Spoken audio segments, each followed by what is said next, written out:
Welcome to Sounding Board.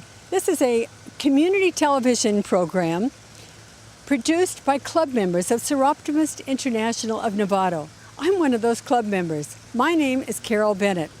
Today we have a special program for you, and this is going to be a time travel, an actual time travel trip of the streets of Novato. We have a very special guest, a very special docent who works with third graders on taking them on walks around the town because that is part of their curriculum. So it's my pleasure, Laurie. Here I am, a time traveler. I've come up from San Francisco to meet you today and to have a tour of the streets of Novato. I am so thrilled. This is Laurie O'Mara, who does the third grade tours usually. And here I am. I'm not the third grade, but can you handle it? I think I can. I'm so happy to meet another time traveler. Good. I myself was born in 1850. Really? I'm actually 168 years old now, but I got my time traveling papers in 1875. That's why I still look like I'm 25. You're wonderful. But boy, this place looks different.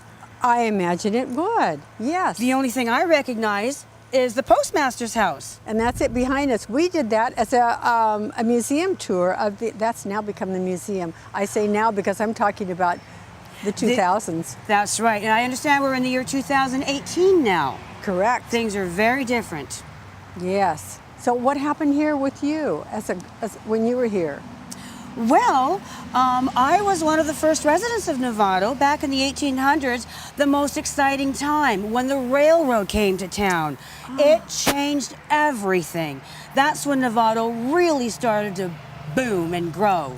Okay. Yes, and I can't wait to share all that with you. Start it. Let's go. All right.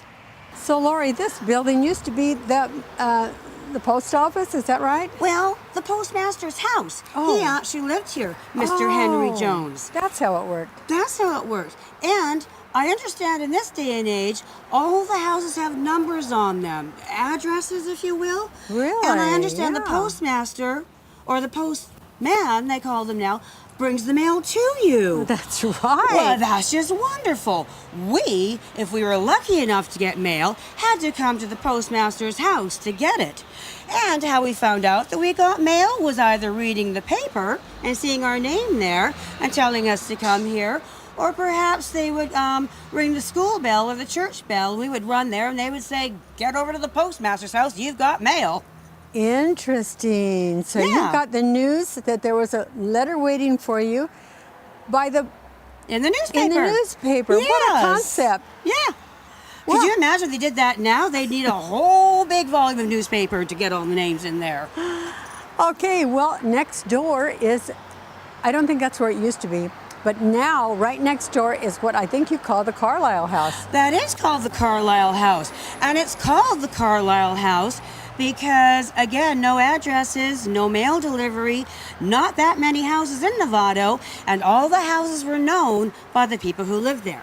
Let's go. Let's go. And I'll introduce you to my best friends, the Okay. Carlisles. Excellent. Let's Okay. go. This is the Carlisle House, right? Yes, Tell us it- some good stories about the Carlisle House. I certainly will. For one thing, in this year, 2018, Right. it is now Novato's Chamber of Commerce and a financial group works here. And it has an address now, like you said, 853. But back when I was a young girl, it didn't have an address. And Mrs. Carlisle lived here with Charles. She was my best friend. Oh, we were so close. Charles came into town from Ohio, and it was love at first sight. They got married. They moved here eventually. They had two wonderful children, Elton and Eleanor. And they were a really happy family and pillars of the community. Excellent. Mr. Carlisle was pivotal in really making Novato become what it is today. As a matter of fact, when he first came to town, his very first job was selling tickets to the passengers who wanted to ride the locomotive. And he worked out the train depot just over there. Interesting. Yes. Oh, it was. We were so excited when he came home and told us stories of the passengers that came in from other Like places. me today. Yes, exactly. But I remember some memories back then. Bath night, for heaven's sake. Bath night was a special night. How often And was that? Well, funny you should ask. because people nowadays might squeal at this, but it happened about every 3 weeks or so. Once in 3 weeks they took a bath? It was a lot Ooh. of work. Carol, do you think that Mrs. Carlisle just went to the bathroom and opened the door and turned the faucet and put the bubble bath in and there was your bath? Why not? No? No? Why not indeed? No. We didn't have plumbing then, and we didn't have a bathroom with a bathtub in it. Or they didn't. She would have to go to the closet, pull the bathtub out, put it in the middle of the kitchen, then get a bucket, fill it with water, take it to the bottom of the water tower, crank the lever till that bucket was filled with water. Oh, gosh. Carol, do you think that water was hot? And that was 2 or 3 trips probably, huh? Oh, it was many more than that, and that water was not hot. Oh. She would have to then take her bucket over to the potbelly stove that had been burning all day, Heat it up. keeping their food warm, keeping them warm, heating things up. And then when that bucket was warm, she'd pour it into the tub. Oh, my. Carol, she'd have to do this at least 18 or 20 times to get that tub full enough for someone to have a bath. Oh, there were 4 people in the family, remember. What she did was every bath night, she would line them up in a row and examine them. And the cleanest person had their bath first, and the dirtiest person had their bath last, because could you imagine the clean person my. bathing in the dirty person's bath my. water? Ew! And the other interesting thing back then, which was different, was they didn't have shampoo to wash their hair with. They washed their hair with eggs from the chickens. Eggs? Eggs. You're kidding. So they had to be careful they didn't rinse their hair with water that was too hot, or they'd have scrambled eggs in their hair. No. And we know right here we're standing on the corner of DeLong and Reichert, and we're soon going to be going to Cane Lane. That's right. All these and yes, streets. Speaking of DeLong Avenue, I know there's all the streets in Novato are pretty much named after friends of mine. I think we all know what Mr. DeLong did. You'll have to tell us. Well, I certainly will. I remember this. Look around right now, Carol. It's very strange and different. it But must when I look was a different for young you. girl, it was orchards and dairy farms and chicken farms. There was something very special about the soil here in Novato. Everything we planted produced the most amazing trees and grains. The fruit trees planted by Mr. DeLong and Mr. Sweetser, mainly to feed the people that were going up north for the gold rush. Oh, yes, of course. These trees produced the most largest, sweetest, crunchiest apples. In the world. Novato apples were famous all around the world. I'm going to show you the cargo depot shortly, and apples will be stored there. They'd be taken by the train to the shipyards, and the ships would take them to places like Australia. Oh, you're kidding. And Europe. Oh. Women in fancy dresses would be walking down the streets in Paris eating sweet, crunchy apples from Novato. Carol, the soil also produced the most amazing grains that the cows would eat. The cows would then produce the sweetest, creamiest milk in the world. As a matter of fact, people, dairy farmers particularly, from all around the world found out that the dairy farmers in Novato were getting very wealthy because everybody wanted the milk from their cows. Wow. People came here from a lot of other countries to become dairy farmers. And Carol, the chickens were also eating the grains that came out of this ground and producing the most wonderful eggs. I'm so anxious. Let's go walk. Let's take a Shall we, walk Carol? and see some of these street names and see some of these wonderful places. Let's do it. Okay. Okay. So, Laurie, you know, right now we're right across the street from what's called the Whole Foods grocery store.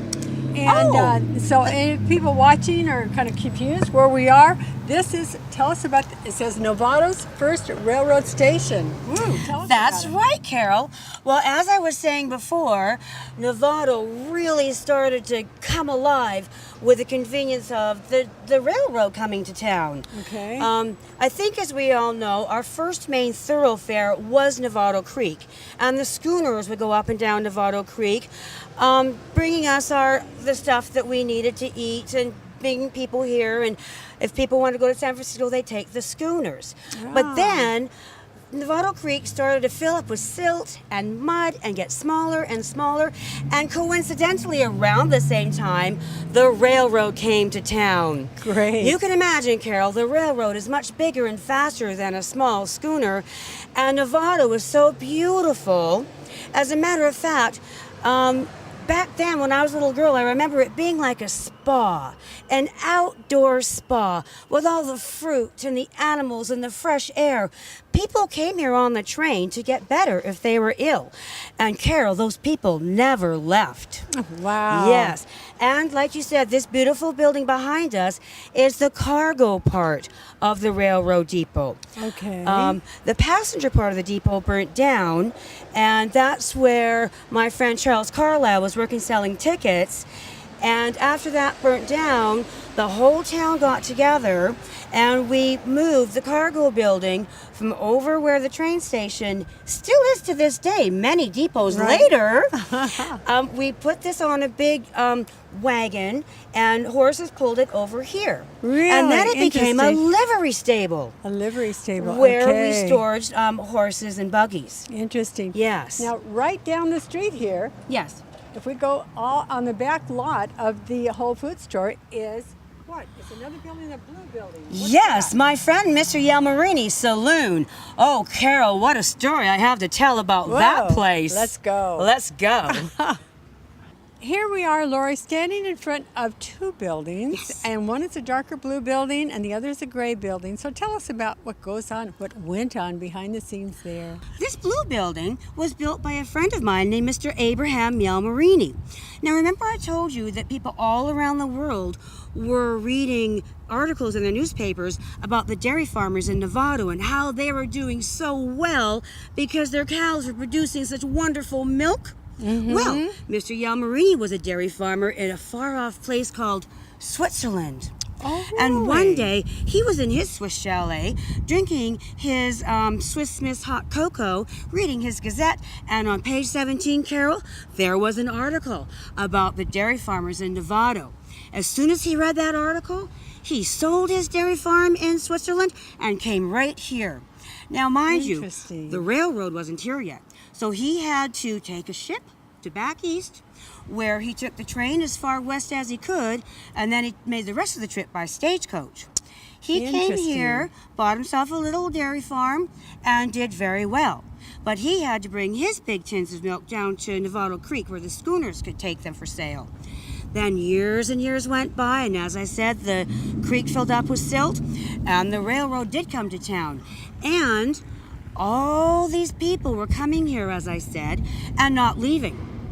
And the few people who were in Novato and the people who came realized that these people, they were getting off that train and they were hungry and they were thirsty and they needed a place to sleep and shop and live. So all around this area, people were building and building and building, mainly saloons, Carole. That was the most popular building of the day. So Mr. Interesting. Yelmarini sold his dairy farm and came here to build his saloon. Now the tracks are right on And the that was other... the blue building. You're talking That's the about blue this blue building. building. It was a saloon. Yes, okay. it was a saloon. Mr. Yelmarini lived upstairs. The saloon was downstairs. Okay. The front door to the saloon was on the other side where the tracks are. But Mr. Yelmarini did not do his research. He did not know about something called the railroad right-of-way. Oh my goodness. What the railroad right-of-way means, this is a law that entitles the owners of the railroad to take ownership of all the land to a certain degree on either side of the tracks wherever there's a depot. Carole, there's a depot over there. That's why Mr. Yelmarini wanted to build his saloon here, because he wanted the customers all to come to him. What he didn't know was that the railroad owned his front door. And Oh, my Carole, do you gosh. think they're going to let those customers use that front door? No, Carole. They said, sorry, Mr. Yelmarini, you should have done your research. You should have built your saloon a little further back. Instead of moving his saloon, I know, they boarded up this front door, and his old back door became his new front door. Carole, do you think that would be a problem? It was. Oh, Lordy, it Yeah. was. And the problem was something called the Novato Hotel, which we'll talk about later. Okay. In order to solve this problem, Mr. Yelmarini built this great building here. What I call the Flatiron Building, because it reminds me of the Flatiron buildings I've seen in San Francisco and other places. Because it has that triangular shape like a flat iron. Right. Well, Carol, if you can believe this, Mr. Yelmarini built the Flatiron Building to block the view of the other saloons on the street. It's competition. Yes. How But funny. Carol, what he didn't realize was now the passengers had to get off the train and walk around the Flatiron Building. They're even closer to the other saloons. Poor Mr. Yelmarini could not catch a break. Okay, well, where's our next stop? The depot? Well, yes, I think we're going to head to the depot. Okay. And on our way there, we can see how this is a Flatiron Building. And do you know why he had to build it in the shape of a Flatiron, Carol? Well, that was Not only did the railroad own his front door, they owned half of his backyard. Oh, and he had to dear. build his little decoy on what little bit of land he had left. Okay. Yeah. Let's go. Poor guy. Okay.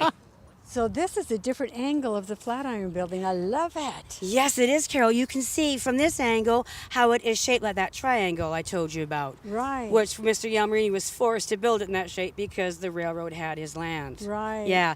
Now remember my friend Mr. Carlisle from the Yellow House, the Carlisle House? Right. Well, he bought this building from Mr. Yelmarini and turned it into a Wells Fargo Express company. Smart. I believe in this year, 2008, I have seen banks called Wells Fargo. That's true. And they have the logo that is the stagecoach.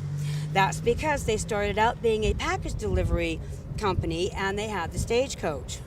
So and it was so convenient for Charles to have his Wells Fargo Express company right here because it was so convenient because it's so close to the train that in this day and age, I'm thinking about when I was a little girl in the 1800s again, but back then he could just give the packages in the mail to the train and it was very convenient. But Charles did this thing that I just thought was so cute. Clarabelle and I both thought it was cute. When he wasn't busy, he would look at the town and see what was going on. And he noticed a lot of building going on. Remember I told you people are coming on the train and not leaving, and they're building. So Charles, who was always thinking, thought, I know how to make more money. So he sold his Wells Fargo Express business and opened up a hardware store, which I thought was genius because, Carol, as we all know, tools are very heavy. And when he ordered his tools from the Sears and Roebuck catalog and they came here on the train, they weren't going to deliver the tools to him. He had to go get them. He didn't have to go very far. And Carol, let's say you were building a house right there and you ran out of nails. You didn't have to go very far to get your nails. Mr. Carlisle was a genius. Very smart. Yeah. Very smart. Yeah. Good. Shall we look at the train depot? We It's shall. right The place where behind all me. the magic happened. Right. Let's. Okay. Well, Laurie, I'm a little embarrassed by what the train depot looks like now, but we have great plans for it. But tell us what it was like then. Oh, my Lord, Carol. It was an exciting place back then. Of course, this is the third train depot that Novato has had. The first one burnt down. Oh, no. Then we had Railroad Depot number 2, which, if you see a picture that I took one day, it is one of my favorite pictures. You can see I took it from right over there. You can see Railroad Depot number 2, and then behind that you can see the Flatiron Building, and then in plain view behind that you can see the Novato House Hotel, which Mr. Yelmarini was trying to block the view of. That Funny. poor man. Funny. But Railroad Depot number 2 eventually burnt down, Oh. and then they built this one, Railroad Depot number 3. 3. Yes, you can see those windows that are boarded up. That's where the conductor would sell the tickets. Okay. This was the passenger part of the depot. On the other side of this, there used to be a cargo depot, but it burnt down as well. Bad luck for this poor depot, huh? I know. Well, Laurie, we're Yes, at one of ma'am. my favorite places, Dr. Insomniac's. Now, you probably don't have a clue what that means, but that's a nice little coffee shop now. But tell us what that building was all about originally. Oh, that building there? Yes. You're referring to the fashion shop. The fashion Yeah, shop. not doctor, whatever you're saying. Yeah. The fashion shop. That is where Stephen Porcella lived. He was the manager of the fashion shop, and he was a blacksmith. Now, I know it probably seems funny to some of the girls in the future who I've spoken to. They think a fashion shop is a place where you buy dresses. Of course. No, it is where the blacksmith fashions the iron into the tools that we use. Ah. And you'll notice when looking at this building, you can see that peaked roof that most of the houses back here had back then. And they had that peaked roof because they wanted their buildings to look like they did back east so they didn't get homesick. But you can't write fashion shop on a little area like this. So Right. they built a false front in front of the building so they could write fashion shop in very big letters. Excellent. As I look at this building, the only thing I see that's really different is there is an awning that is missing that used to be there. But let me tell you about Stephen Porcello, the manager of Okay. the fashion shop. Now, I told you that people like to live close to where they work. Well, Stephen took that to a whole nother level, Carole. He lived inside the fashion shop. Oh. Carole, could Not you very imagine nice, living in huh? a place, dirt floors, vats of fire and metal and big, heavy, sweaty men banging on that metal? No. That's why Stephen could not get the one thing he wanted more than anything. Which That was a wife, Carole. Oh, of course, of He course. wanted a wife, but no one wanted to live there. So you know what he did? He built himself a fine cottage because he knew that if he built it, they would come. Uh-huh. So for $700 and with tools and lumber that he got from Mr. Carlisle's hardware store and with the help of Captain Leon Herenbaron, who ran a scooter, ran the Novato House Hotel, and was an expert carpenter, he built this little yellow house behind Oh, his look, fashion there it shop. is. And you know what happened after he built that house, Carole? He got his wife. Well, first there was an article in the IJ, the Gazette, around this area at the time. And that article said something about Stephen Porcello building a fine cottage and there's room for the girls in it. It really said that. So after that article hit the papers, Carole, this girl in San Rafael, Mary Elizabeth Saunders Hopkins, Minnie we call her because that other real name is too much to say, she read that article. And as soon as she did, she hopped on the train. She came north. She got parched and hungry. Saw Mr. Yalmarini's Blue Saloon, thought she'd stop in for some lemonade, had to walk around to Mr. Carlisle's hardware store. Oh, got distracted by the Novato House Hotel, went there first, causing Mr. Yalmarini to cry big fat tears as empty soup can, empty because he couldn't afford soup because no one was coming to his saloon.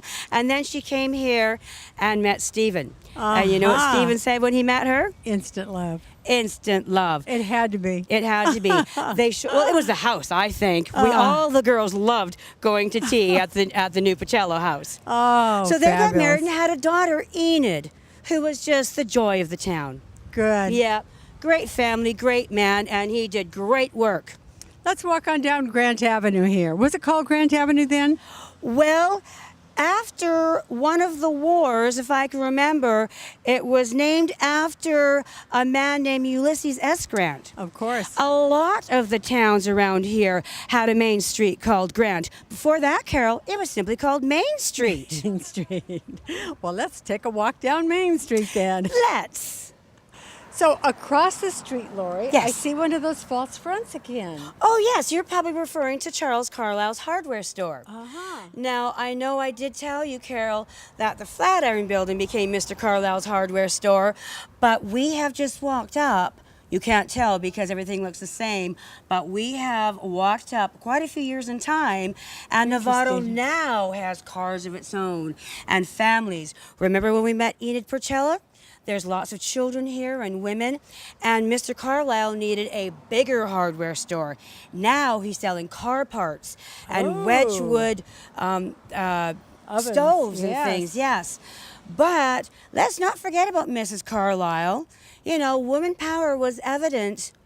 I know we call it girl power now, but back then we called it woman power. And she, although was up at the Carlisle house doing laundry and whatnot, she had an idea. She noticed that Charles had sold a couple of large appliances and there was this empty space in front of the hardware store. So she asked him one night over a special dinner if they could take this big round table in their backyard and put it in that empty space.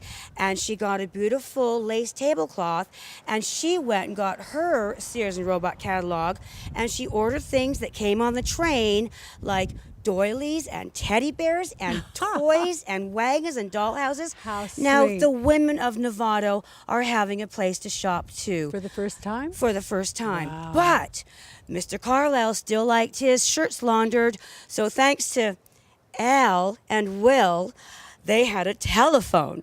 So whenever a customer came to buy something from Clarabelle, Charles would simply call her on the telephone, and she would come down and look after her customers. So now she's making money too. Excellent. Quite the time in Novato. Let's look across the street.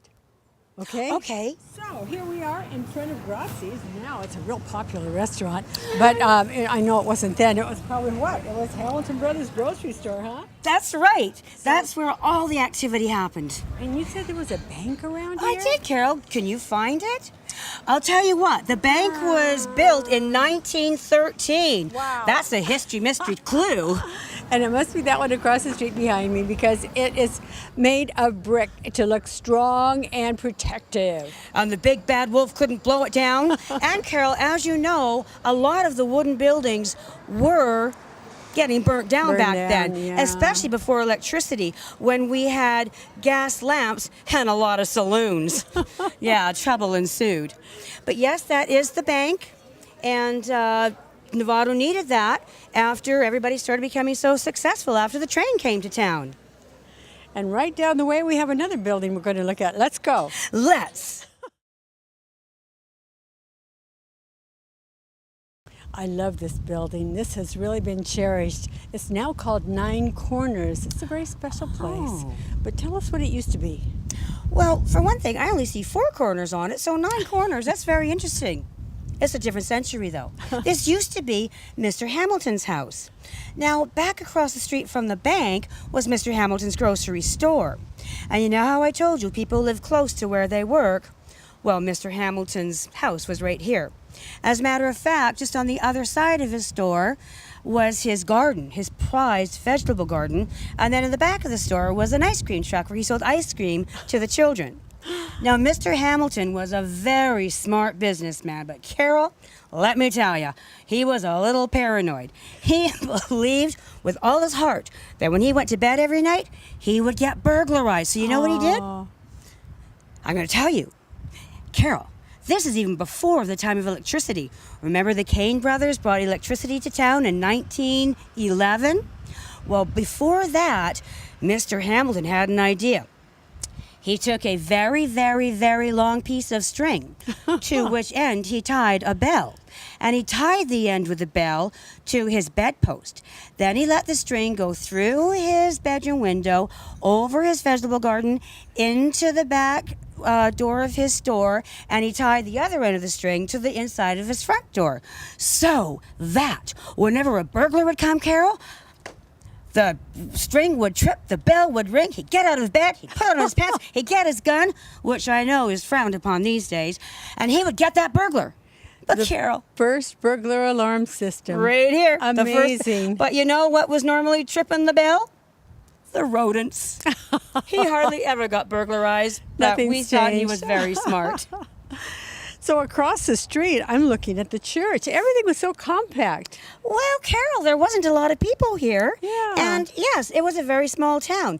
That church is where Mr. and Mrs. Carlisle actually got married. Let's go over. Let's go there. Well, Laurie, here we are in front of the church, and it's had a lot of history. It's become the city hall, and then the city hall became another building, and now it's a community center. But I'm sure there's a lot of history here about when it was a church. And isn't that amazing how history keeps changing on a daily basis? Right. This was, in fact, Carol, as you say, the Presbyterian church, and sort of a very important place when we were growing up.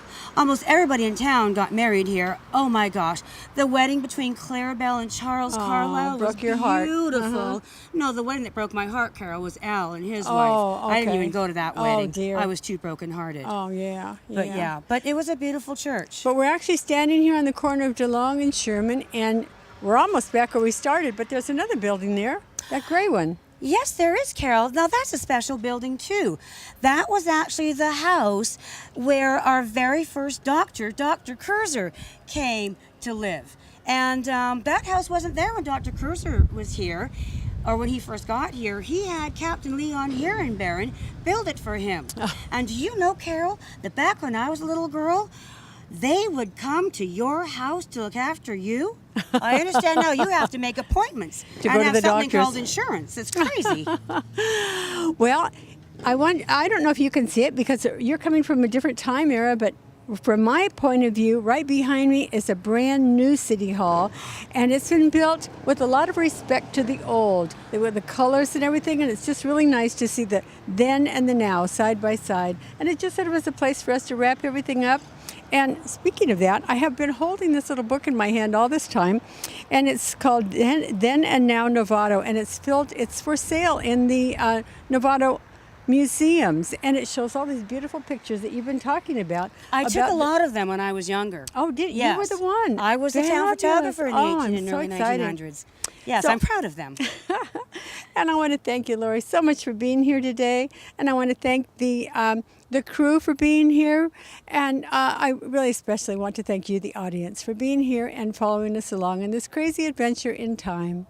Carole, it has been such a joy to time travel with you. Thank you. I hope to come back to the century again.